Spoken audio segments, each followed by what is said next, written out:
Pronto, tá começando a gravação então. Bom, gente, então vamos lá. Então a gente vai trabalhar agora com esse plano de ação do nivelamento, tá?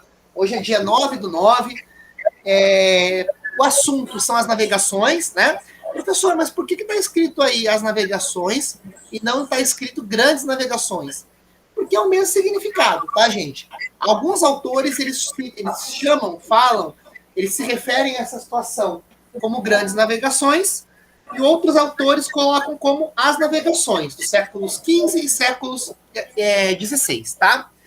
Então, ó, vejam bem, a gente vai trabalhar as navegações.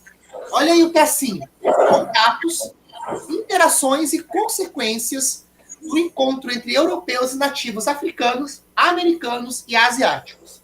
Então, a gente vai trabalhar, né, qual foi a influência, o que aconteceu quando o europeu chegou no Brasil, quais foram as consequências disso para os povos que aqui estavam, que eram os indígenas, né? Quais foram as consequências para a economia. Então, é isso que a gente vai falar agora, tá? Durante a apresentação, se tiver alguma dúvida, pode perguntar, ou depois, se lembrar, na hora que estiver estudando em casa, só mandar no WhatsApp. Mas é muito importante que vocês participem, que vocês interajam nessa aula, porque já que foi uma habilidade que vocês estão com dificuldade, a gente precisa retomar com atenção isso. Galera, querem perguntar alguma coisa por enquanto? Tá tudo bem? Sim. Tudo bem? Sim. Conseguiram marcar no caderninho lá que a gente vai falar sobre fazer o plano de nivelamento hoje? Não. Marcaram no caderninho? Coloquem lá, 9/9, plano de nivelamento. Nivelamento. Olha, tá na televisão aí, ó. Plano de ação do nivelamento. É isso que a gente vai fazer hoje. Dá um minutinho aí para vocês colocarem no caderninho de vocês.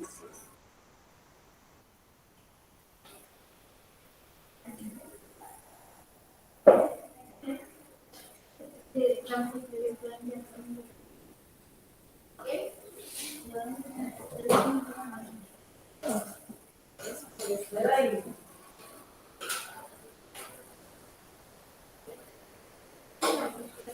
Vou escrever aqui, que assim vocês já voltam logo.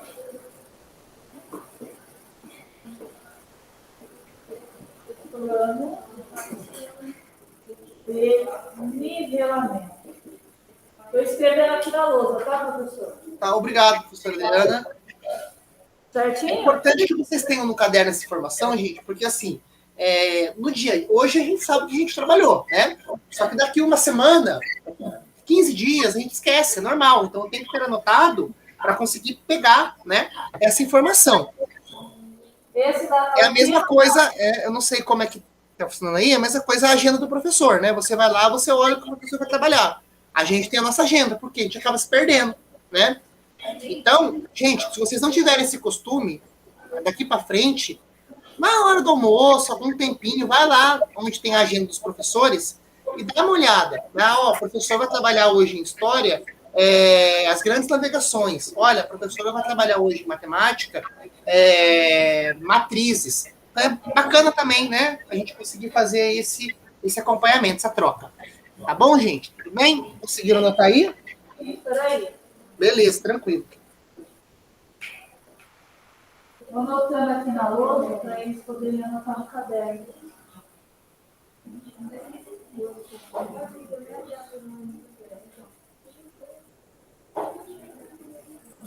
Pessoal, tá anotando na lousa? Tá anotando no caderno? Olha o que eu estou escrevendo aqui. Se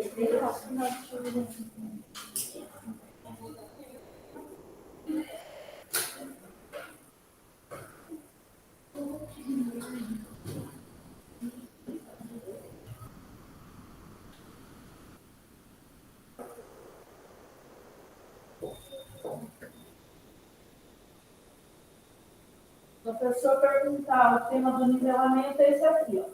Tá certo? Então anotem aí no seu caderno. É sobre isso a aula de hoje.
Deu certo? Sim? Todo mundo conseguiu? Posso passar? Beleza, então, gente. Tá? Vamos lá, então. Galera, né? Então a gente vai trabalhar com essa habilidade, tá? Esse é o código da habilidade que a gente vai trabalhar. Não precisa anotar, tá? Não tem problema, não precisa copiar isso, não. Se você quiser só anotar o código ali da habilidade depois, tranquilo, não tem problema. Eu passo mais para vocês terem acesso que a gente está trabalhando, tá? Porque vocês precisam, né, ter contato, entender o porquê a gente está trabalhando esse assunto. Enquanto professor, né, tem esse compromisso, né, de explicar para vocês o que a gente está trabalhando e por que a gente está trabalhando isso. Então, a habilidade que nós trabalharemos hoje é essa que está em tela, tá? EF07HI02. Então, ó, identificar conexões, interações e consequências do contato entre as sociedades do chamado Novo Mundo, tá? Da Europa, da África e da Ásia, no contexto das navegações dos oceanos Índico e Pacífico. Então, ó, esse é o objetivo da nossa aula. Isso é o que nós faremos hoje. A gente vai ver essa interação, como que funcionou, essa conexão toda, como que funcionou, tá? Quais foram aí as consequências desse contato, tá? Vamos lá? Então, gente, qual que é o objetivo da aula, tá? O objetivo da aula é propor reflexões e diálogos sobre a organização das dinâmicas mercantis no Oriente e no Ocidente. Então, a gente vai refletir como que funcionava essa dinâmica, né? Essa troca, esse envio de mercadorias, esse envio de pessoas. A gente sabe que aqui na América, boa parte da mão de obra que trabalhava era mão de obra escrava, né? Então, a gente vai ver isso também na aula de hoje. Analisar e compreender as causas que motivaram a invasão holandesa no Brasil e compreender as relações de poder entre os europeus colonizadores e analisar as dinâmicas comerciais desenvolvidas no Oceano Atlântico. Então, esses são os nossos objetivos para a aula de hoje. Bom, então a gente vai começar, tá? Com uma pergunta para vocês pensarem aí e me falarem. Vocês acreditam que o comércio é importante? O que vocês acham? Vocês acham que o comércio é importante? Na opinião de vocês.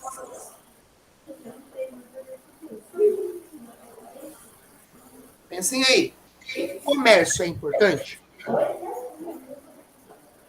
Gente, tem pessoa que tem dificuldade, né? Para falar direto. Prefere escrever primeiro para depois falar. Se esse for o seu método, sua maneira de estudo, não tem problema, tá? Professor, eu quero escrever aqui rapidinho e te falar. Não tem problema. Cada pessoa tem uma característica diferente de conseguir estudar, né? Uma estratégia diferente. E aí, pensem aí. Vou dar um minutinho para vocês pensarem, tá bom? Você acredita que o comércio é importante? Justifique, explique.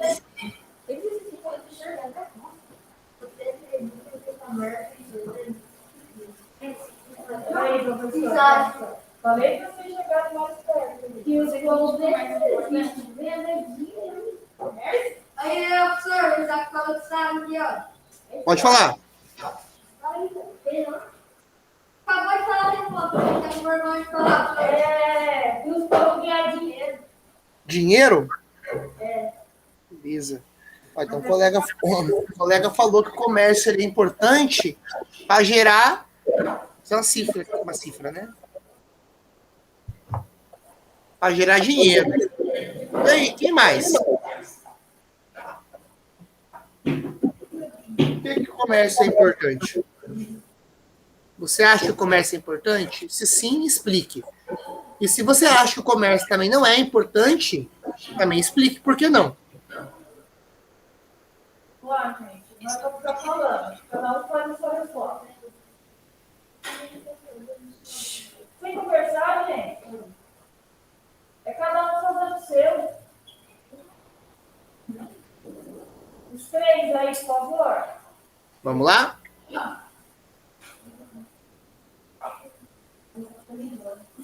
O colega falou do dinheiro. O que mais? Por que mais que o comércio é importante? É só o dinheiro? O que o dinheiro gera? O dinheiro serve para quê? Lucro. Também o lucro, né? Lucro. O que mais será?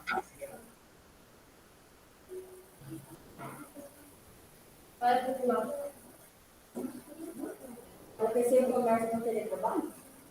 Sem o comércio, não entendi. Não teria trabalho? Não teria trabalho, beleza. Então, ó, o colega já elencou várias situações aqui, né? Falou da questão do lucro, falou da questão do trabalho, né? Que o comércio que gera o trabalho também. Quando eu falo comércio aqui, gente, eu não estou falando só de o comércio, as lojas das cidades, não, estou falando no geral, tá? Essa nossa atividade de comprar e vender produtos. Então, comércio no sentido amplo.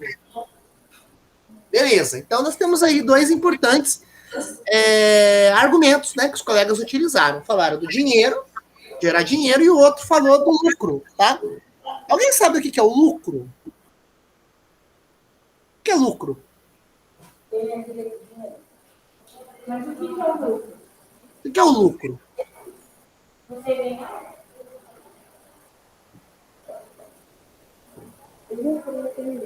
Ganhar é a sua parcela do dinheiro? Ganhar a sua parcela do quê? Do dinheiro? É a sua parcela do dinheiro? Ó, gente, de uma maneira simples aqui, tá? É isso mesmo, é ganhar. Só que lucro seria, né, aquilo que você tem para si. Então, por exemplo, vou usar um exemplo simples aqui, tá bom? Então, ó, para produzir 500 pães, chutando valores aqui, tá bom, gente? Para produzir 500 pães, o dono da padaria, ele tem um gasto de R$100 com material, tá? 100 com material. Ele tem um gasto de 50 com luz e gás, enfim. E ele tem um gasto de 100 com funcionário, chutando aqui. Então, ele gastou 100 com 100, 200. 200 com 50, 250. Para produzir 500 pães que ele vai vender cada um a R$1. Então, ele vai receber R$500 e vai ter gasto 250. Qual que é o lucro dele? Qual? O lucro é 500 ou o lucro é 250?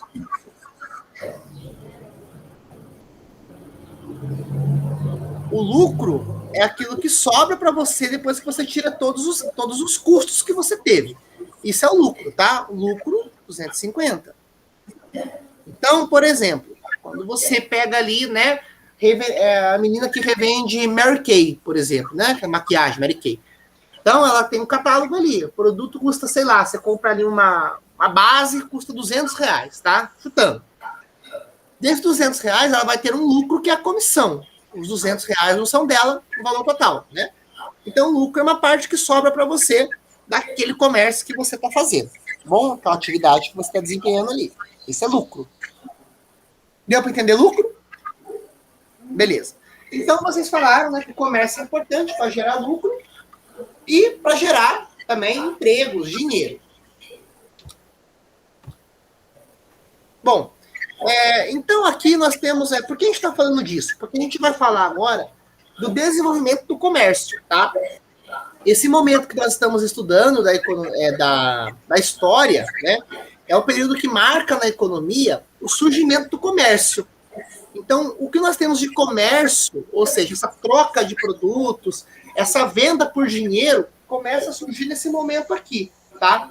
Então, o comércio, ele surge nesse contato entre as sociedades do chamado Novo Mundo, Europa, Ásia e África. Ou seja, o mundo ele começou a se ligar, né?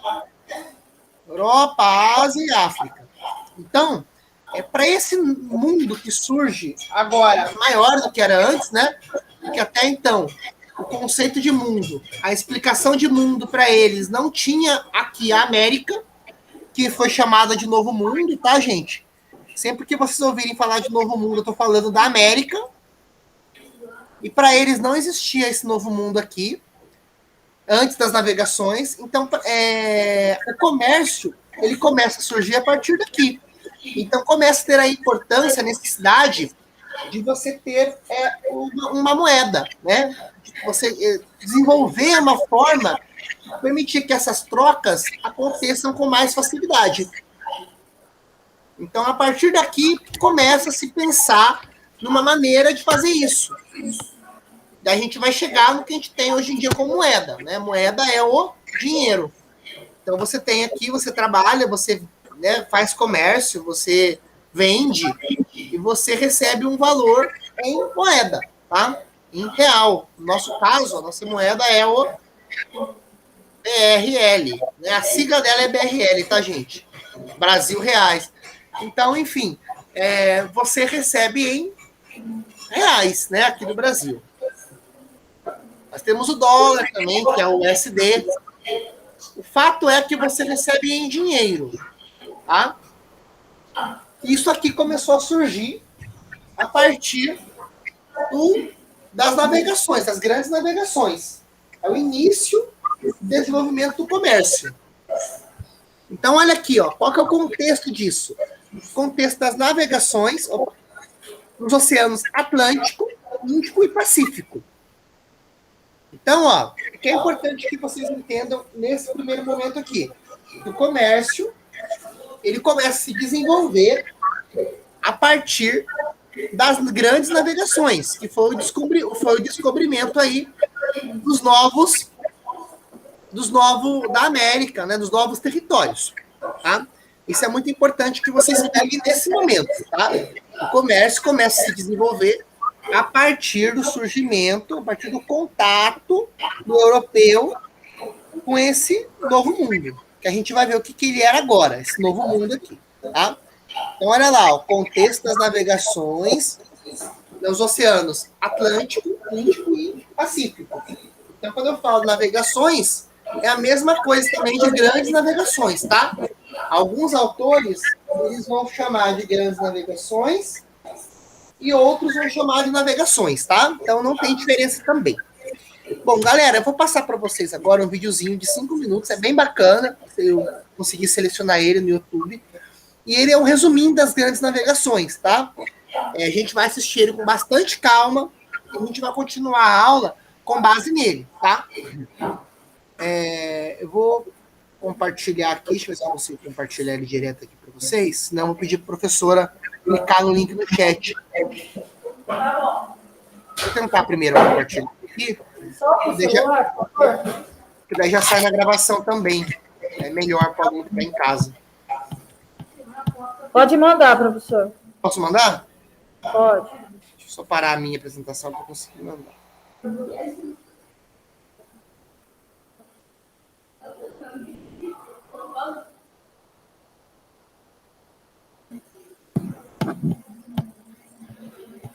Já vai carregar. Grandes navegações. Você sabia que no século XV eu era o ser mais temido pelos navegadores? Naquela época, as pessoas não sabiam que a Terra tinha a forma de uma esfera e achavam que o mundo era formado apenas pela Europa, África e Ásia. O mar Mediterrâneo era o principal acesso da Europa para o Oriente. Por ele, os mercadores europeus iam para o Oriente comprar artigos de luxo e as especiarias que usavam para conservar os alimentos. Mas as cidades de Veneza e Gênova fizeram um acordo com os árabes. Eles traziam as mercadorias até o mar Mediterrâneo e os venezianos e genoveses as distribuíam pela Europa. Com o controle do comércio no Mediterrâneo, essas duas cidades italianas passaram a cobrar preços muito altos pelas mercadorias. A economia de Portugal dependia desse comércio, e por isso foi muito prejudicada pelo monopólio italiano. Em 1453 ocorreu outro problema.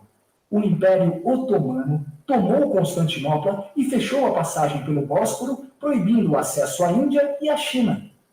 Diante desta situação, os portugueses precisavam encontrar uma rota alternativa para o Oriente, que não passasse pelo Mediterrâneo. Portugal é o ponto mais ocidental da Europa. Seu litoral é banhado pelo Oceano Atlântico e situa-se bem próximo do continente africano. Além dessas condições favoráveis, Portugal passou a assimilar os conhecimentos de outros povos e aplicá-los na busca de novas rotas marítimas. Muitas invenções de povos antigos, aprimoradas pelos árabes, foram apropriadas pelos portugueses. A bússola, o astrolábio, o quadrante, a balestilha, a ampulheta e as velas latinas. Aprenderam também com os árabes a elaborar cartas náuticas e a utilizar as técnicas de carpintaria naval. As caravelas foram a grande invenção portuguesa. Relativamente pequenas, leves e ágeis, as caravelas eram ideais para a navegação costeira. Eram dotadas de velas triangulares, que possibilitavam navegar contra o vento e desviar de obstáculos. Em caso de ataque, mudavam o curso rapidamente e podiam entrar com facilidade em rios e estuários, manobrar em águas rasas, contornar arrecifes e bancos de areia. Esta versatilidade deu às caravelas grande vantagem sobre os pesados navios mercantes usados no Mediterrâneo. Com toda essa tecnologia, os portugueses lançaram-se na procura de um caminho para o Oriente, contornando a costa da África. Durante quase todo o século XIV, Portugal tentou contornar o sul da África. Nessas explorações, os portugueses adquiriram uma grande experiência marítima e conquistaram vários pontos na costa ocidental da África, onde estabeleceram feitorias.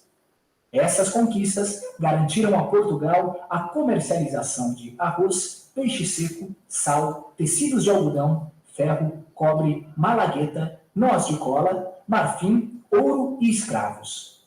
Em 1488, a frota de Bartolomeu Dias conseguiu dobrar o Cabo das Tormentas. Essa etapa, no caminho para o Oriente, é um grande desafio, pois os ventos fortes e as grandes tempestades que ali ocorrem faziam do local um ponto crítico.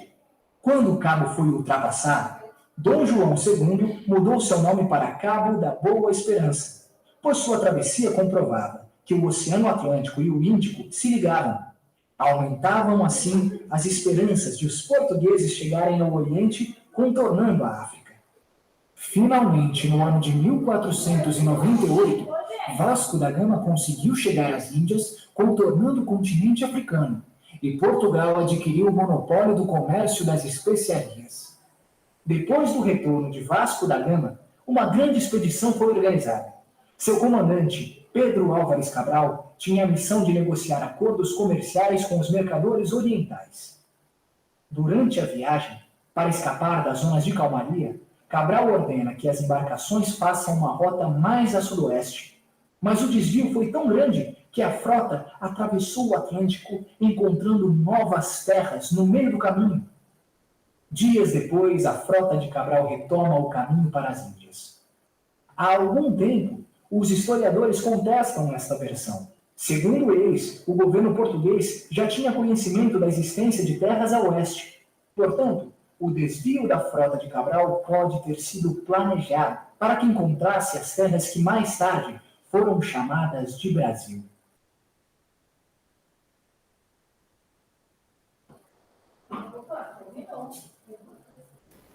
E aí, gente? Conseguiram assistir tranquilo? Tranquilo. Beleza. Obrigado, professora Adriana. Imagina. E aí, gente, o que vocês entenderam do vídeo? E aí? O que vocês conseguiram entender do vídeo? Qual foi o assunto do vídeo? Vamos lá, qual foi o assunto do vídeo?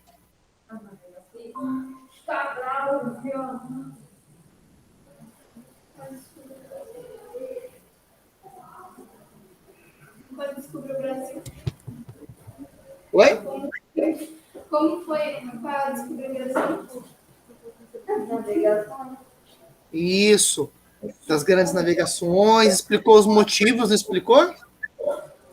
Como é que fizeram, né? Qual foi o objetivo, por que que eles vieram, por que eles procuraram outros territórios. É um videozinho bem curtinho, né? Mas ele explica de maneira resumida o que foram as grandes navegações. É o que a gente vai trabalhar na aula hoje aí. Eu passei ele para dar assim, uma abertura para vocês, para a gente introduzir o assunto, né? O link do vídeo também está no slide, que eu vou mandar depois na aula. Assim que terminar essa aula, a gravação dela, eu vou subir ela para o YouTube e vou disponibilizar, tá? Daí lá eu vou colocar também um link para vocês, caso alguém queira assistir o videozinho aí.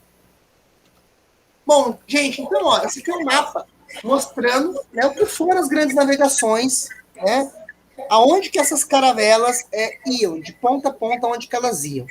Então aqui eu tenho, ó, todo o território, tá? Que mostra Moçambique, Mombaça, Melinde, são aí países do continente africano, Cabo Verde, Canárias. Eu tenho Lisboa, aqui eu tenho, ó, toda a rota que acontecia, ó. Tudo que está tracejado aí, aqui, ó, são rotas que aconteciam, tá? Aqui, ó, então, ó, Lisboa se conectava também ali com o continente africano, com a Ásia, ó, tem aqui, né, a China. Então, basicamente, essas eram aí as rotas que ligavam, tá, o continente europeu com o continente asiático e a África.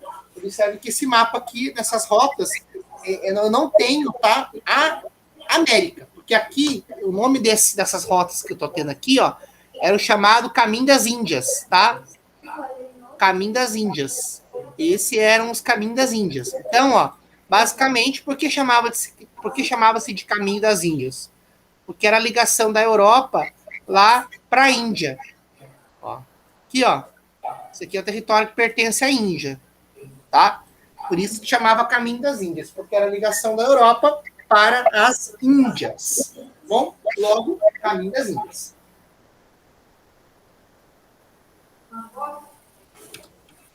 Bom, então nós vamos ver agora, tá, alguns grandes navegadores desse período, né? Pessoas que empreitaram aí, que conquistaram os territórios, que foram chamados, né, grandes navegadores. A gente vai consultar agora, vai ver quais foram eles, tá? Eu tenho aqui o Bartolomeu Dias, tá? Navegador português a utilizar a catalogação dos territórios em direção ao sul da África. Então, ó, foi ele que catalogou o território, que dividiu o território e procurou ir ao sul da África. Realizada por diversos navegadores. Realizou a proeza de ir mais longe ao extremo sul do continente africano. Então, ele foi o primeiro navegador que alçou, ampliou aí a sua busca por território ainda dentro do continente africano. Nós não estamos falando aqui de América, tá? Isso aqui ainda dentro do continente africano. Ele alcançou o chamado Cabo das Tormentas. É o nome que ele batizou. Geralmente o território que eles conquistavam, que eles chegavam, esses navegadores, eles batizavam, eles que davam o nome para esse território, né? Então ele chamou esse território de Cabo das Tormentas. Ao ser atingido por fortes temporais, que deixaram a embarcação à deriva por vários dias, tá?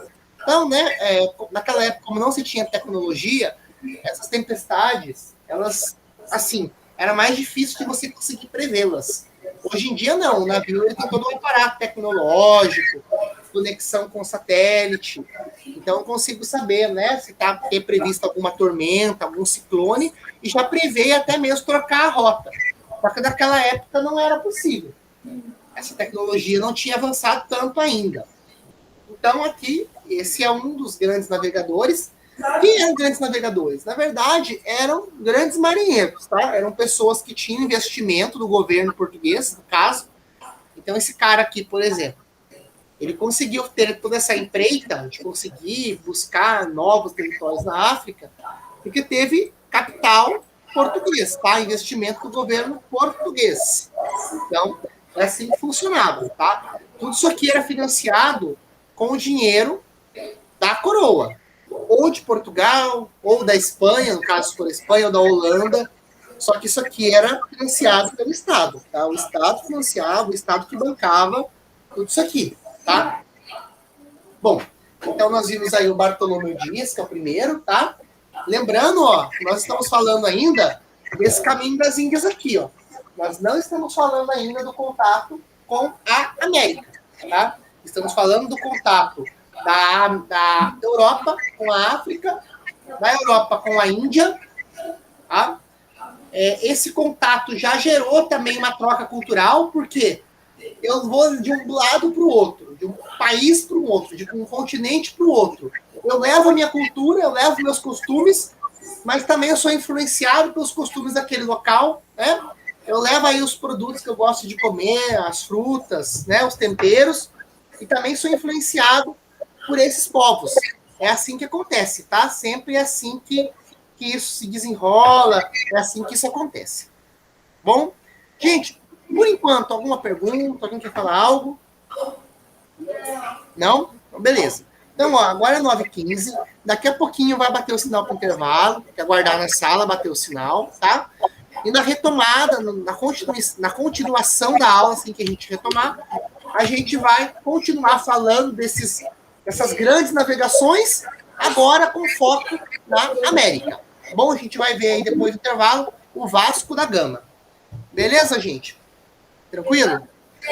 Sim. Beleza, então. Então, só aguardar um pouquinho, pode tomar um café sossegado daqui a pouco, quando bater o sinal, e na volta a gente continua. Tchau.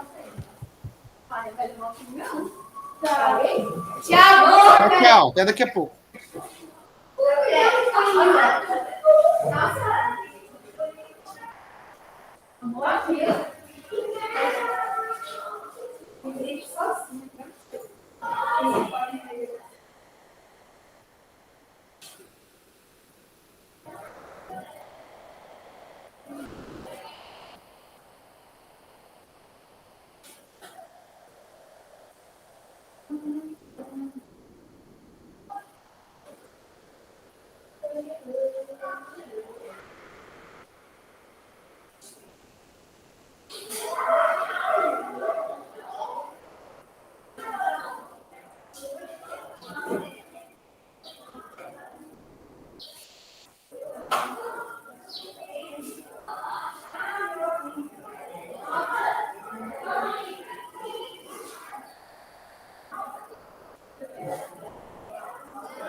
Nossa, é a última.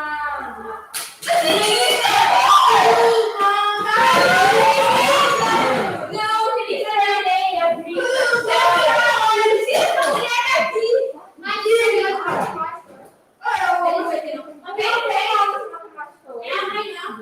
Amanhã eles têm. Então, amanhã aqui. Por favor, Senhor, amém. Não tem aula de glória a Deus. Nunca mais. Olha, pra não cortar no fogo, ela é decepcionante. Eu falei, o meu maior sonho é se apaixonar em outubro e ela não entendeu. Ela não conhece. Ela não conhece, cara. Conhece.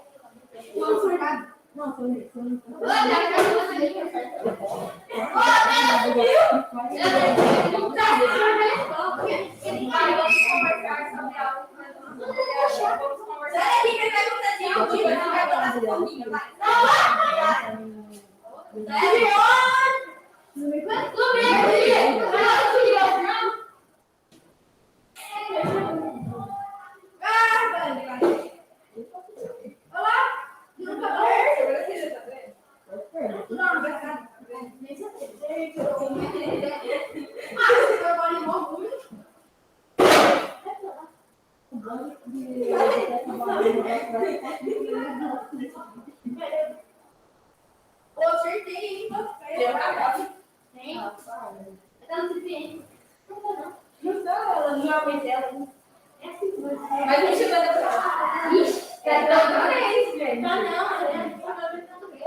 Gente, vamos retomar então. Todo mundo já está na sala.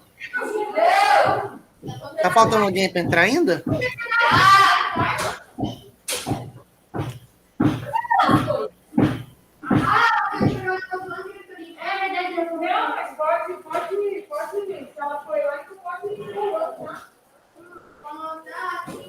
Bom, vou voltar então com a apresentação aqui, tá, gente?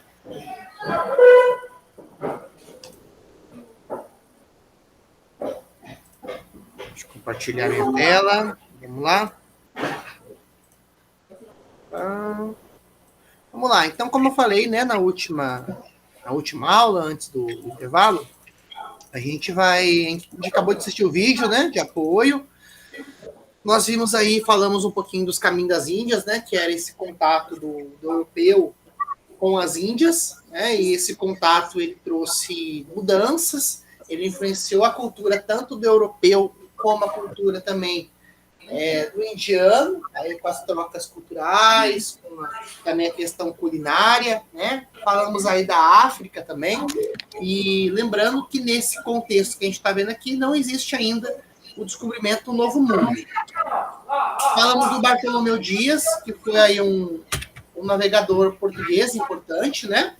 Ele conseguiu descobrir aí um território que ficava bem no extremo da África, e batizou de Cabo das Tormentas.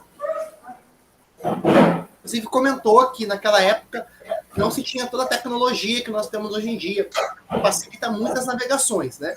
Então, hoje em dia as navegações são todas utilizam como influência o GPS. Naquela época não tinha essa tecnologia, então dependia muito das bússolas, né, de observar o mar mesmo. não tinha todo esse aparato que nós temos hoje no século XXI.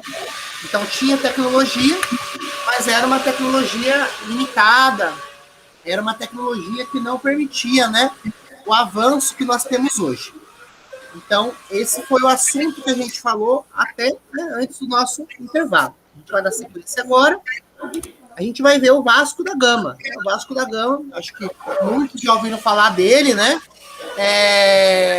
E o Vasco da Gama, ele foi, né? Ele foi o primeiro ali, um dos primeiros portugueses que iniciaram, né, essa expedição em direção às Índias, contornando o lado oeste da África até o lado leste, o Oceano Índico. Então, Vasco da Gama foi um importante membro, um importante navegador. Ele conseguiu aí, através das grandes expedições, das grandes navegações, alcançar esses outros territórios. Inclusive, ele é muito conhecido, é muito falado sobre ele ainda, né? Então, aí está mostrando um exemplo, né, das velas, das grandes navegações da imagem que a gente tem projetado na tela. E aqui nós temos o Cristóvão Colombo, né? Então, Cristóvão Colombo, ele acreditava que o caminho ao oeste seria o mais curto para se alcançar as Índias. Quando a coroa portuguesa recebe a informação de que o continente africano podia ser contornado, o projeto de Cristóvão Colombo não foi financiado pelo rei. Então, a gente falou até a última aula também que boa parte desses projetos, a maioria desses projetos, eles tinham aí, né, um investimento estatal, né? O Estado existia investimento por parte do Estado. Até porque esse projeto é muito caro. Se construir navios, veleiros e se alçar no oceano é penoso, é custoso. Então eu preciso aí que alguém financie, que alguém banque. Colombo chega ao reino da Espanha, se apresenta à rainha Isabel e ao rei Fernando e consegue o financiamento para seu empreendimento, tá? Então, Cristóvão Colombo, como ele não conseguiu o financiamento português, ele foi atrás do financiamento espanhol, tá? Colombo chegou aos primeiros territórios ao oeste, no dia 12 de outubro de 1492, o que foi chamado também de Ilhas Ocidentais, né? O território onde a nau e as caravelas aportaram foi batizado com o nome de San Salvador. Então, né, esse é o Cristóvão Colombo. Aí, né, conseguiu descobrir a América, o continente americano foi descoberto pelo Cristóvão Colombo, e o financiamento para isso foi um financiamento espanhol. Como ele não conseguiu o apoio e o financiamento português, ele conseguiu, né, na Espanha, esse financiamento, deu certo o seu projeto, né, e conseguiu encontrar aí um novo mundo. Bom, nós temos também, né, o Amério Vespúcio, navegador italiano, empreendeu uma viagem ao sul dos territórios encontrados por Cristóvão Colombo, chegando a explorar o litoral brasileiro. Então, o Vespúcio, uma vez que o Cristóvão Colombo encontrou, já sabia que tinha esse novo mundo, outros países também financiaram navegadores para descobrir, né, novos territórios.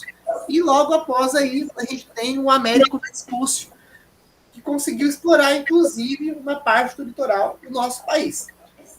Ele deduziu que os territórios ao ocidente não eram uma extensão do leste da Ásia, mas um continente que bloqueava o caminho para dar volta ao globo. Com essa descoberta, esse novo continente recebeu o nome de América, em homenagem a Américo Vespúcio. Então, o nosso continente, né, o americano, nosso continente, ele é um só. Então, ele é a América. Tem a divisão ali, América do Sul, América Central, América do Norte, mas o nosso continente, ele é um só, tá? O continente americano. E naquela época era muito comum, quando se tinha descoberto de um continente, que ele fosse batizado com o nome da pessoa que descobriu, né? Geralmente a pessoa descobria esse continente e já batizava. Isso era muito comum naquela época, esse tipo de situação. Bom, então a gente vai ver agora qual foi a consequência desse contato, tá? O contato do povo, do europeu, né? Quando esse povo descobriu um novo território, ele levava para a sua colônia a sua cultura, tinha toda a questão também da violência, né, do processo de colonização. Então, a gente vai ver agora quais foram as consequências desse contato.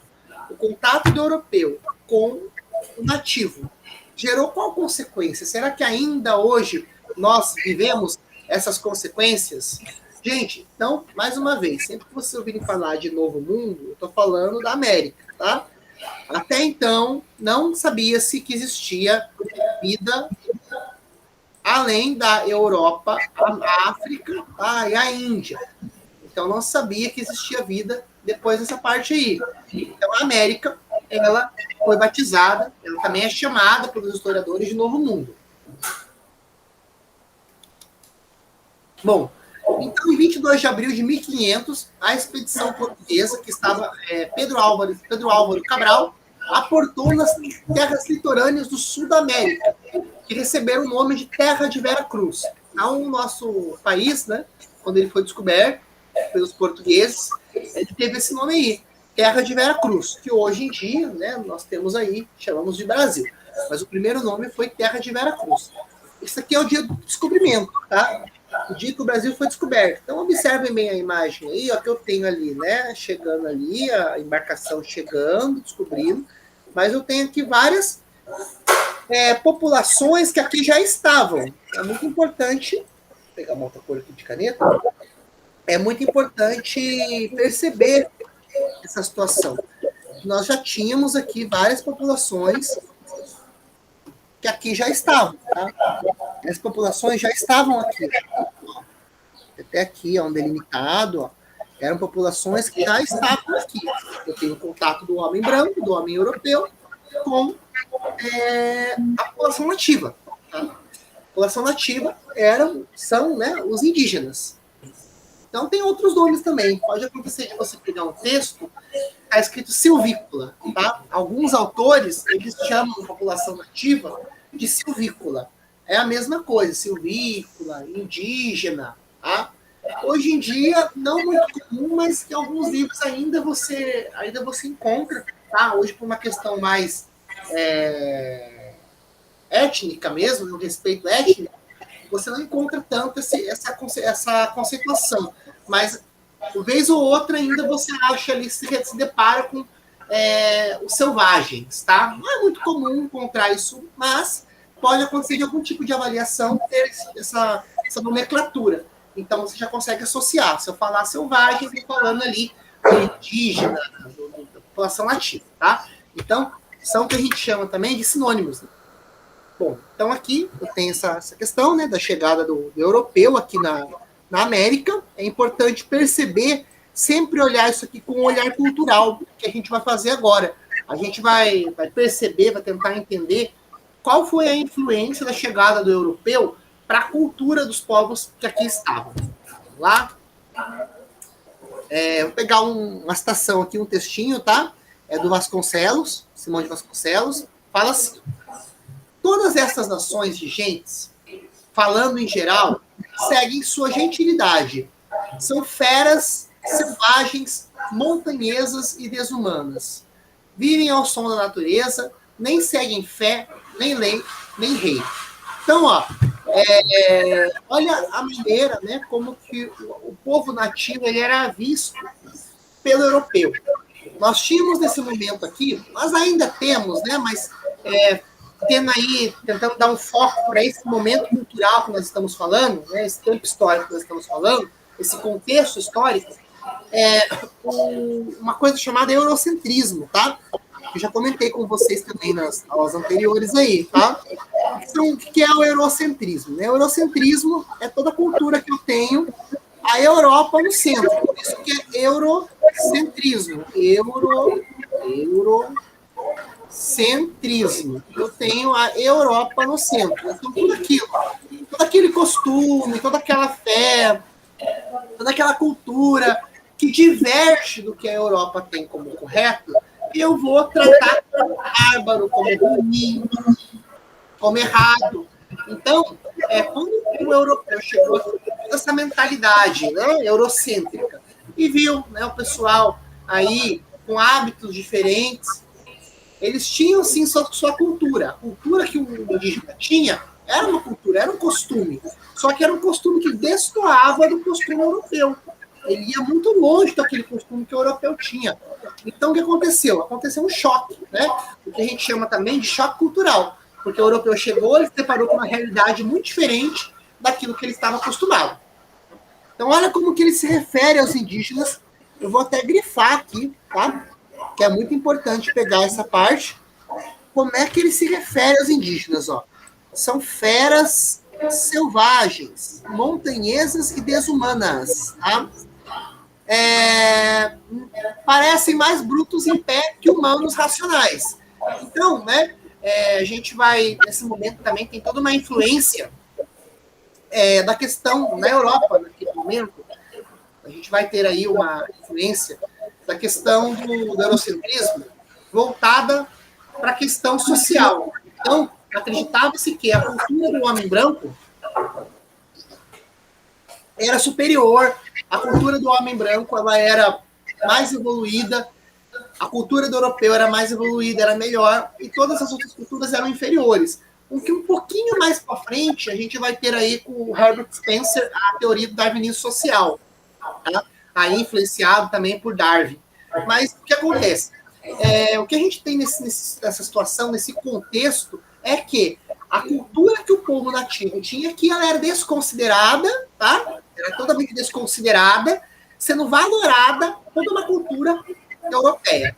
Então, por isso que a gente fala eurocentrismo, porque eu tenho o europeu, o costume do homem branco, no centro de toda a humanidade. Tudo aquilo que diverge disso aí é ruim, é inferior, tem que ser combatido, tá? Nem tem arte, nem polícia alguma. Nem sabem contar mais que 4. Então, olhem só, né? Existia arte indígena, existia. Né? Nós temos ainda, emprestando um pouquinho aí a questão da arte indígena da América como um todo, não somente Brasil, né? Nós temos aí construções indígenas, por exemplo, nos impérios incas, astecas e maias, né? Monumentos, artigos religiosos, que hoje sobrevivem. Então, existe arte, eu tinha arte. Aqui no Brasil também, eu tinha arte. Só que era um conceito de arte, era toda uma significação de arte diferente do que o europeu tinha como referência. Então, quando ele chega, ele vê um monumento, quando ele vê um objeto, um artefato religioso, quando ele vê uma lança, né, ele não considera aquilo como arte. Quando ele vê, inclusive, né, o próprio conceito de arte corporal. O indígena se pinta, quando ele coloca todas aquelas cores ali, repleto de simbologia, de significados, o europeu desconsidera tudo aquilo. Esse não é o padrão, isso não é aquilo que ele considera como certo. Andam esburacados, muito deles, pelas orelhas, né? Esburacados, porque várias culturas indígenas e vários povos, quando eu estou falando de indígena, eu tenho que ter muita atenção, porque eu estou falando de uma infinidade de povos, tá? Então, na verdade, quando eu falo de indígena, é um nome genérico que eu utilizo para falar de vários povos que aqui estavam e que ainda hoje tentam manter vivas suas tradições, tá? Isso, quando eu falo de indígena, eu tenho que ter muito cuidado, tá? Eu não estou falando de cara, que vive na oca, isolado, enfim, não usa roupa e está à parte de tudo aquilo que acontece no mundo. Não é isso, tá? Eu tenho hoje o indígena serve mais para encaixar num contexto mais genérico, né? Para falar de todo esse tipo de população que procura manter viva uma tradição, do que para delimitar e para especificar algum povo. Então, muita atenção, muito cuidado quando a gente estiver falando de indígena. Muitos deles pelas orelhas, faces e beiços. E nestes buracos engastam pedras de várias cores da grossura de um dedo. Nos mais costumes são como feras, sem política, sem prudência, sem quase rastro de humanidade. Preguiçosos, mentirosos, comilões, e aí uma infinidade de adjetivos que eles utilizaram para se referir a essa população. Então, é interessante esse recorte, porque eu estou tendo contato com o texto, né, que que foi escrito por uma pessoa que veio da Europa nesse período. Então, ele está trazendo deixando muito claro como era a visão do indígena para o europeu. Ok? Próximo. Bom, gente, eu tenho aqui uma questão, tá? Uma questão objetiva, a gente vai ler junto e responder, e depois eu vou deixar mais 3 questõezinhas, que são as questões de avaliação da aula. Como hoje nós estamos trabalhando no plano de nivelamento, tá? Essa questão aqui não precisa copiar, tá? Não tem necessidade. O que você vai precisar me mandar é só a próxima questão, tá? Então, essa aqui, ó, fala assim: o relato anterior, endereçado ao rei de Portugal, demonstra um olhar europeu fundamentado. Então, ó, esse relato que a gente leu aqui, falando como que o europeu via o indígena, ele demonstra o quê?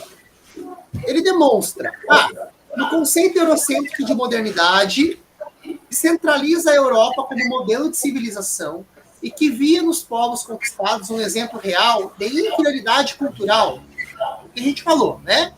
B, na mentalidade europeia, que valoriza a cultura dos povos conquistados, mas que via nos indígenas brasileiros um exemplo de inferioridade. Ou a letra C, em uma concepção latino-americana que valorizava a modernidade europeia em detrimento da cultura dos povos conquistados. Então, qual a alternativa explica o que a gente acabou de ler no slide anterior? A, B ou a C?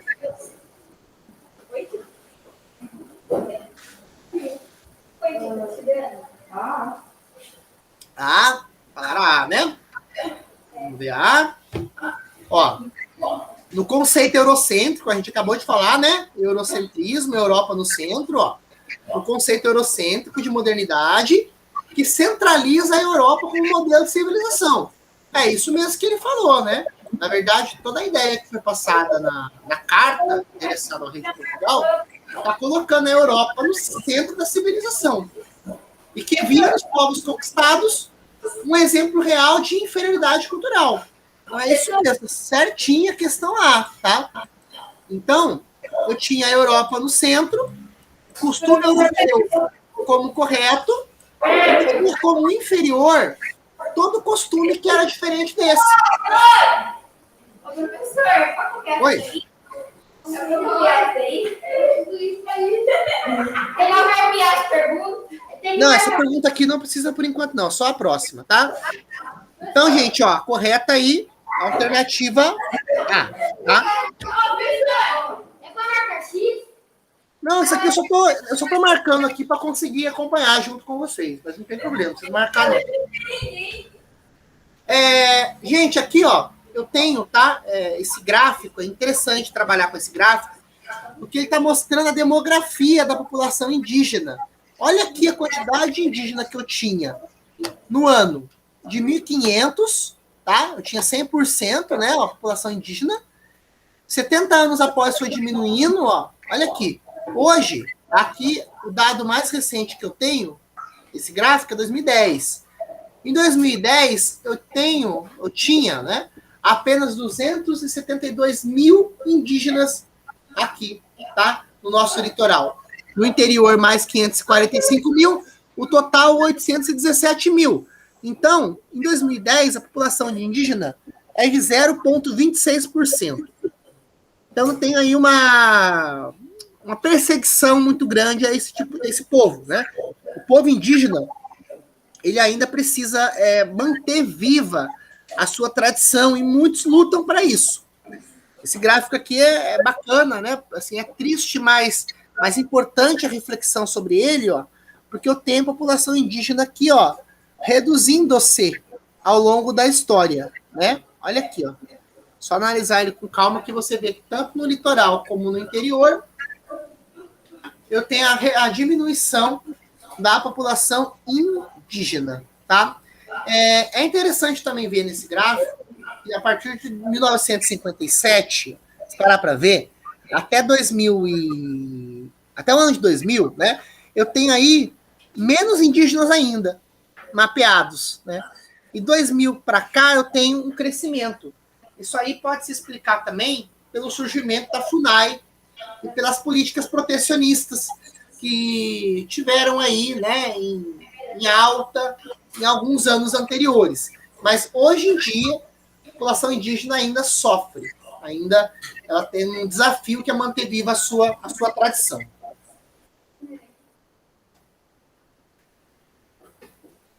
Bom, a gente está falando de indígena, né? E sempre é importante lembrar da questão da escravização, tá?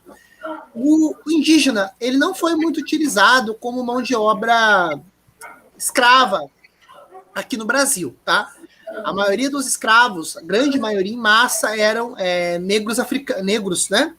Que vinham da África direto para cá, negros africanizados. Então, indígena, eu não tenho muito a mão de obra indígena no Brasil, tá? De forma escrava, diretamente, não. Eu tenho mais uma exploração dessa mão de obra, tá? Mandava os camaradas ali extraírem preciosidades e trocar por alguns objetos, mas eu não tenho a exploração da maneira como acontecia com o escravo africano. Então, era mais uma exploração. Eu consigo, de certa maneira, tentar colocar como uma escravidão, mas eu não tenho a maneira, a forma de trabalho do indígena como escravidão. Tá? Galera, vamos lá. Essa aqui é a avaliação do plano de nivelamento. O que eu tenho que fazer? Você vai colocar no caderno essas questões, responder e mandar no meu WhatsApp, tá? Só vou trocar a tela aqui para ficar melhor para vocês. Espera aí. Isso aqui, trocar a tela, tá? Só um instantinho. Vocês vão precisar mandar no meu WhatsApp. Parar aqui e colocar a tela de novo. Só um momento. Uma janela. Assim que aparecer, vocês me avisam. Oi, pode falar. Mas o que ele falar? Professor, eu não tenho o seu número, não, né? Só pegar no grupo. O meu número do WhatsApp eu vou colocar na tela, tá? Então, essas são as 3 questões. Gente, essas questões vocês precisam fazer e me mandar, tá? Preciso delas para continuar aí as aulas também. Vou colocar o WhatsApp aqui, tá? Vou aumentar um pouquinho a fonte. Oxi!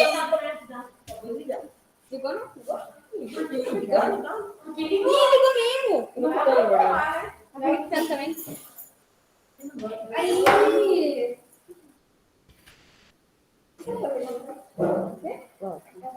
Ela é tipo.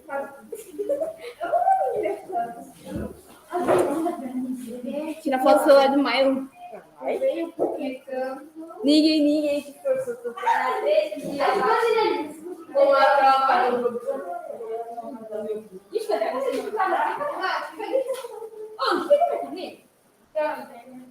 foi tudo. É minha, saiu?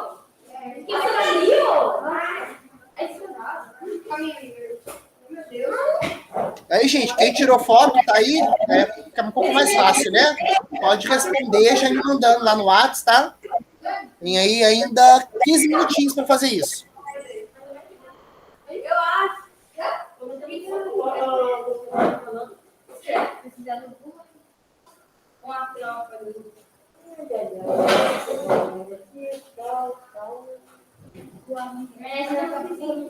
Ô, Guilherme, pode aquela barriga. Ela já caiu. Eu já vou botar tudo. Caiu?